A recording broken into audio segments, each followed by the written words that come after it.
Ahora, yo lo que quería remarcar es que mañana vamos a cumplir 20 años del modelo económico neoliberal en plenitud.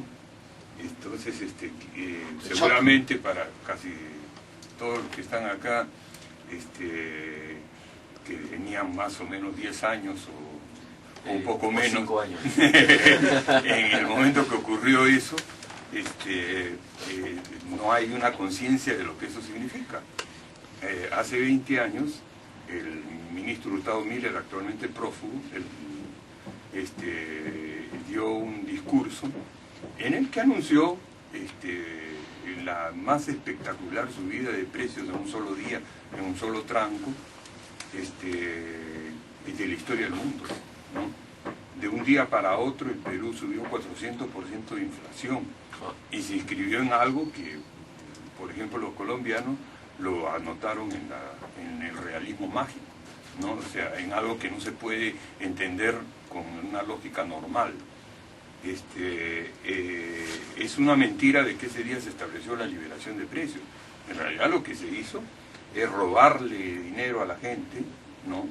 Para que el Estado pudiera pagar la deuda externa, ¿no es cierto? Y para favorecer la recapitalización de las empresas. Esa fue la salida de la crisis, con un crecimiento de la pobreza. Eso que discutimos ahora, de que la pobreza si baja 1 punto, si baja 2 puntos, etcétera, tiene que ver con el tremendo envión a la pobreza del 70% de los peruanos. El 70%. De ahí las bajadas que ya conocemos. Y yo fui testigo aquel día, bueno, el día siguiente, de un hecho que lo viví tan de cerca y que me mostró el Perú que comenzaba en ese momento. En realidad, el día 9 de agosto de 1990, nadie sabía cuánto dinero tenía en el bolsillo, porque primero que no se había establecido la paridad con el dólar. Dicen que cuando no pudo establecer un cálculo de la paridad del dólar, Hurtado Miller abandonó esa página, y por eso la numeración de las páginas del informe que tenía una página en blanco, porque no se estableció un precio del dólar. Eso porque no supieron hacer el cálculo, y eso se convirtió en el libre cambio que ahora tenemos, ¿no es cierto?, en este dólar volátil, etcétera.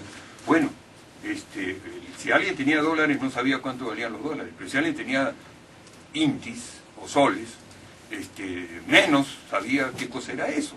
Nadie podía darle un precio a una carrera, a un taxi, a un pan, a nada, porque no se sabía.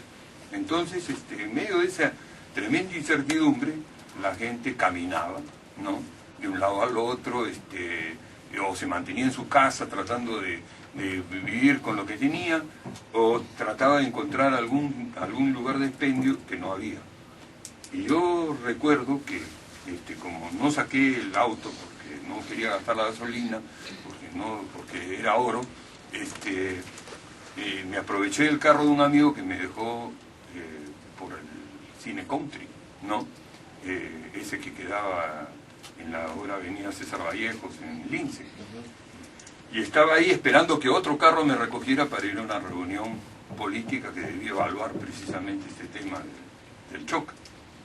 Y entre que estaba abandonado ahí en Lince y trataba de comunicarme telefónicamente para que me recogieran, y la calle estaba completamente desierta, oigo el ruido de una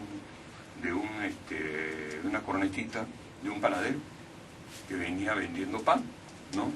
Y que se para en una esquina, y entonces de todas las casas de la zona bajan mujeres a comprar el pan desesperadas, y en medio de esa desesperación las mujeres empiezan a insultar al panadero.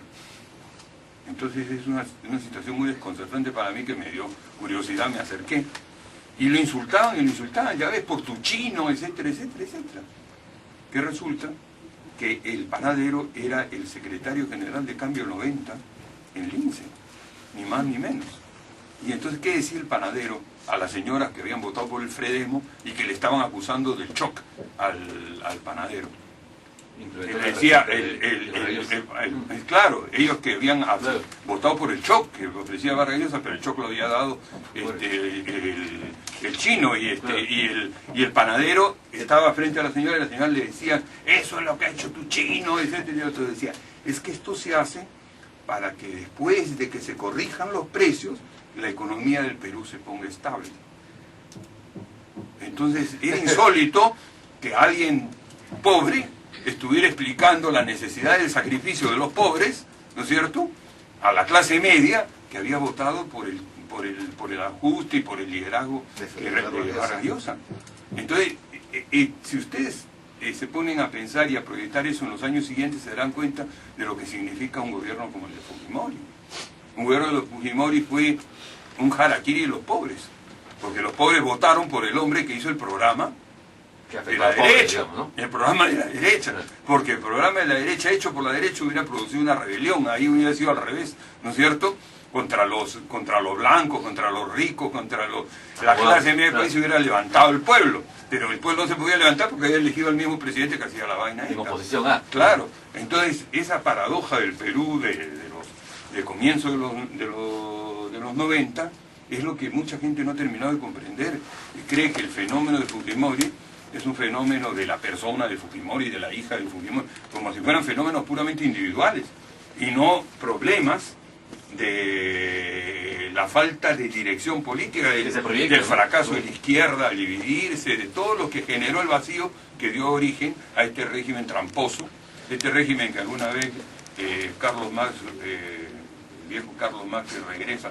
a quedarse, como dicen algunos, dijo que era el régimen del mayordomo, que a nombre de los viejos hacendados decadentes asumía el poder y limpiaba la casa. Sí. Eso es lo que hizo Fujimori. Tenemos que hacer, has hecho un parangón entre lo que es, has comentado un aniversario, yo quiero hacer el parangón, entre lo que es el gobierno de Fujimori, después de la transición fallida de Toledo, y ahora este gobierno de Alan García, que podemos decir que es una especie de Alberto Fujimori, ¿no? Bueno, lo que pasó el 8 de agosto de 1990 es que se quebró la capacidad de resistencia de la población. Lo que fue es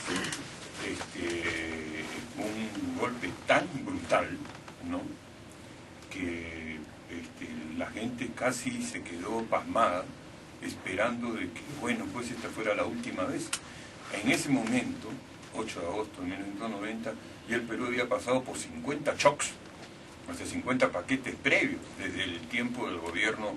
¿De la UNDE? Del tiempo del gobierno de Morales Bermúdez, desde el año 76, que empezaron las políticas de ajuste. 50, un pequeño periodo, ¿no? Bueno, era terrible. En el año 88, Alan García dio los grandes paquetazos de su gobierno, uno de los cuales incluyó que por el agua por las tuberías de agua de Sedapal cayera... Desagüe, ¿no? Agua con... Así pues, con caca. No me acuerdo ese... así, con un olor horroroso, y los que se bañaron ese día tenían que bañarse durante una semana siguiente. Bueno, todas esas cosas que pasaron, ¿no?, tuvieron mucha resistencia, pero el 8 de agosto se quebró la resistencia. Eso fue lo que pasó. Y entonces, a partir de ahí, lo que estamos viviendo hoy es que puede parecerse Alan García, no en lo físico, que son 10 Fujimori, ¿no?, pero sí en lo político con Fujimori, pero el contexto no tiene nada que ver. Sí. No hubieran llegado a la plaza y además les hubiera pasado lo que les hubiera pasado y nadie se hubiera enterado. Claro. ¿No es cierto? Eso es claro. Bien, muchas gracias, Raúl, siempre con un análisis acertado.